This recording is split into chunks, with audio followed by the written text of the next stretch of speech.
कैसे हैं आप सब। स्वागत है आपका हमारे चैनल जीके विद दर्श में।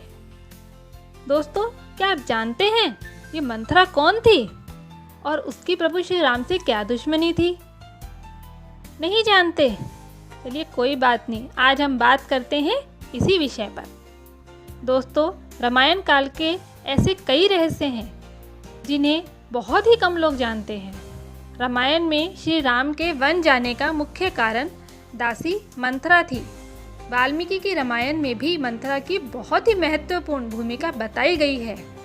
लेकिन ये मंथरा कौन थी और मंथरा की प्रभु श्री राम से दुश्मनी क्या थी, जिसने दासी होते हुए भी अयोध्या नरेश के पूरे परिवार की गाथा बदल कर रख दी?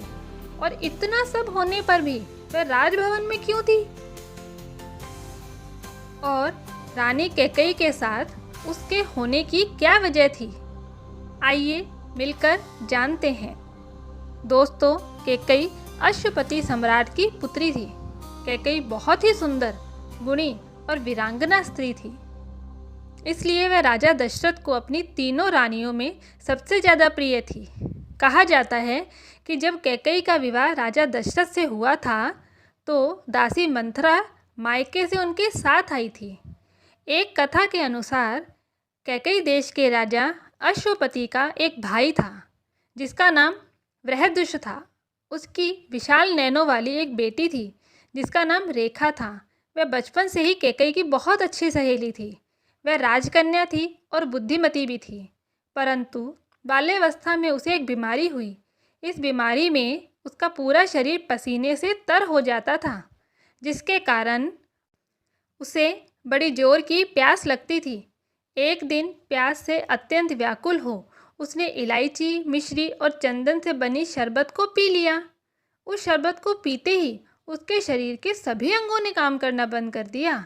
तत्काल ही उसके पिता ने प्रसिद्ध चिकित्सकों से अपनी लाडली बेटी की चिकित्सा करवाई। चिकित्सा से बच तो गई, लेकिन उसकी रीढ़ की हड्डी सदा के लिए टेढ़ी हो गई।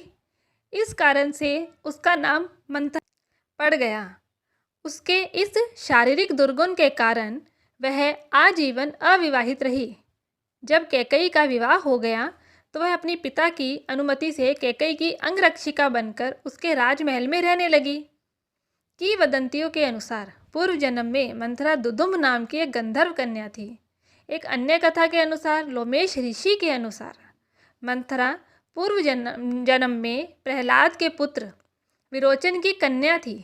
वाल्मीकि रामायण में इंद्र द्वारा भेजी गई अप्सरा माना है, जो भगवान राम को वनवास दिलाने आई थी। महाराजा दशरथ ने जब चैत्र मास में अपने ज्येष्ठ पुत्र राम के राज्याभिषेक की बात की तो देव प्रेरित कुबड़ी मंथरा ने आकर कैकेयी को यह समाचार सुनाया। यह सुनकर कैकेयी आनंद में डूब गई और इस समाचार के एवज में मंथरा को एक गहना भेंट किया। मंथरा ने वह गहना फेंक कर कैकेयी को बहुत उल्टा सीधा समझाया, लेकिन कैकेयी मंथरा की बात नहीं मानती है और कहती है यह तो रघुकुल की रीत है कि ज्येष्ठ पुत्र ही राज्य संभालता है और मैं कैसे अपने पुत्र के बारे में सोचूं। राम तो सभी के प्रिय हैं। तब मंथरा के बहकाने पर कैकेयी को अपने 2 वरदानों की याद आई। कैकेयी के मन में कपट समा गया। दरअसल एक बार राजा दशरथ ने देवासुर संग्राम में इंद्र के कहने पर भाग लिया था। इस युद्ध में उनकी पत्नी कैकेयी ने उनका साथ दिया था। युद्ध में दशरथ अचेत हो गए थे। राजा के अचेत होने पर कैकेयी उन्हें रण क्षेत्र से बाहर ले आई थी। अतः प्रसन्न होकर दशरथ ने 2 वरदान देने का वादा किया था। तब कैकेयी ने कहा था वक्त आने पर मांगूंगी। बाद में मंथरा के कान भरने पर कैकेयी ने मंथरा के कहने पर कोप भवन में जाकर राजा दशरथ को अपने 2 वरदानों की याद दिलाई। राजा दशरथ ने कहा मांग लो वरदान। तब कैकेयी ने अपने वरदान के रूप में राम का वनवास और भरत के लिए राज्य मांग लिया। यह वरदान सुनकर राजा दशरथ भीतर तक टूट गए।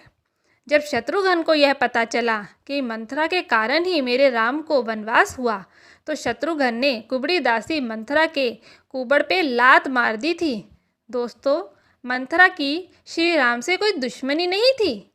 राम अवतार रावण विनाश और ऋषि मुनियों और सच्चे भक्तों का उद्धार करने हेतु हुआ था।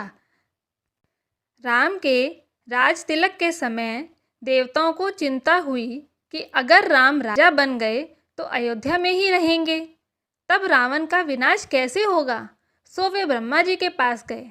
ब्रह्मदेव भी त्रिदेवों में से एक हैं एवं अंतर्यामी हैं। उन्होंने सरस्वती माता के द्वारा मंथरा का मति भ्रम करवा दिया, जिससे मंथरा के मन में राम के प्रति वैर भाव पैदा हो गया। सो उसने रानी कैकेयी को बढ़ा चढ़ाकर ऐसी परिस्थिति बनवा दी जिसके कारण राम को वनवास जाना पड़ा और रावण का अंत हुआ। राम के वन जाने के पश्चात उनकी मति लौटी तो वे खुद को कोसने लगे, परंतु अब क्या हो सकता था, समय तो अपना चक्र चला चुका था। ये सब रावण विनाश हेतु एक पूर्व नियोजित योजना का हिस्सा थी। तो देखा दोस्तों, मंथरा की राम से कोई दुश्मनी नहीं थी, बस ये सब तो देव प्रेरित था। तो कैसी लगी आपको? आगे भी ऐसे और कथा जानने के लिए हमारे साथ बने रहिए और हमारे चैनल को लाइक करें, शेयर करें और सब्सक्राइब करें। धन्यवाद।